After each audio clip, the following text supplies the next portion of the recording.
Jeg har om udvikling af velfærdsstaten.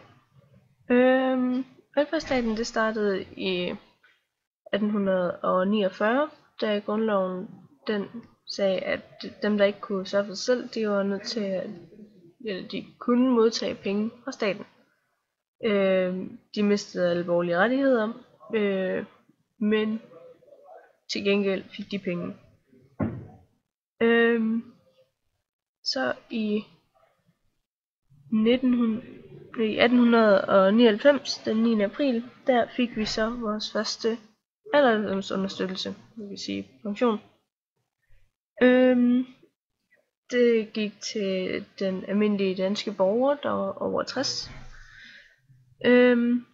Medmindre man var fundet skyldig i en vanærende handling i den offentlige mening. For eksempel hvis man var taget i løsgængeri, eller hvis man havde gamblet eller sådan noget. Eller hvis du havde modtaget fattighjælp inden for de sidste 10 år, så kunne du ikke få pension. På den her tid der havde staten også en meget tilbagetrukket rolle i samfundet. Det ændrede sig lidt i 1900-tallet, fordi at så i 1930'erne der løfter vi alle, bliver alle borgere løftet op på et almindeligt acceptabelt niveau, sådan at alle kan leve godt. Det var sådan lidt et brud på den fattighjælp, som ellers havde været der. Så i 1956 der kom der endnu et brud ved at vi fik folkepension til alle borgere over 67. Mindstebeløbet var ikke så stort, men det var der dog. Så i 1961 der bliver fattighjælp afskaffet. Og der kommer en lov om det offentlige forsorg skal forsørge folk der ikke kan selv.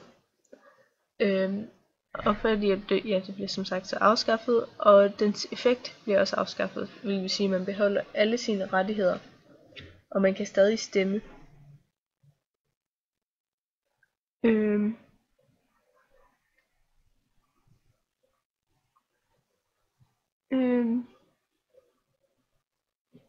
Det her, den lov her med at det offentlige skulle forsørge, det gik under det princip, at sociale ydelser det måtte ikke lide tab af andre borgerlige rettigheder, så hvilket er hvorfor man ikke mister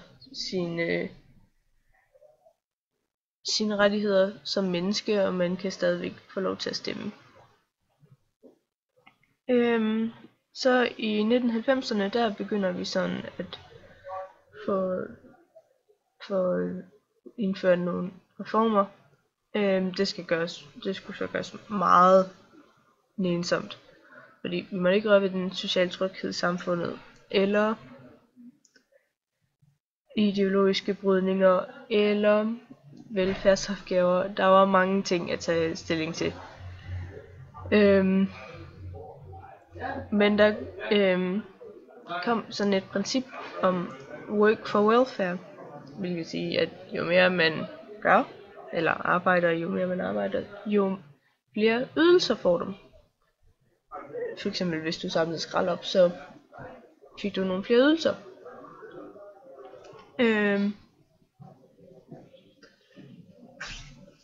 Ja, det vil sige, at det var sådan på den måde, at du fik penge tilbage. Nu der har vi en velfærdsstat i Danmark, og den er kommet rimelig langt. Lige nu der har vi både dagpenge, og når vi har været længe nok på dagpenge, så får vi kontanthjælp. Så og der er ikke noget om hvis du er uegnet eller om du er egnet. Det er bare hvis du ikke har et arbejde, så får du dagpenge. Eller hvis du har været arbejdsløs længe nok, så får du dagpenge. Hvis du har været på dagpenge længe nok, så får du kontanthjælp. Og kontanthjælp, det vil altid være nok til, at du kan leve. Indtil videre i hvert fald. De er ved at pille ved det. Men lige nu der er det sådan, at du godt kan leve på kontanthjælp. Du har ikke et godt liv, men du overlever. Det er det vi har. Så det er gået fra, at hvis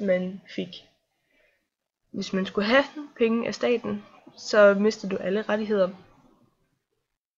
til at du beholder alle dine rettigheder, og du får penge uanset hvordan og hvorledes du har opført dig. Og du får pension uanset hvordan og hvorledes.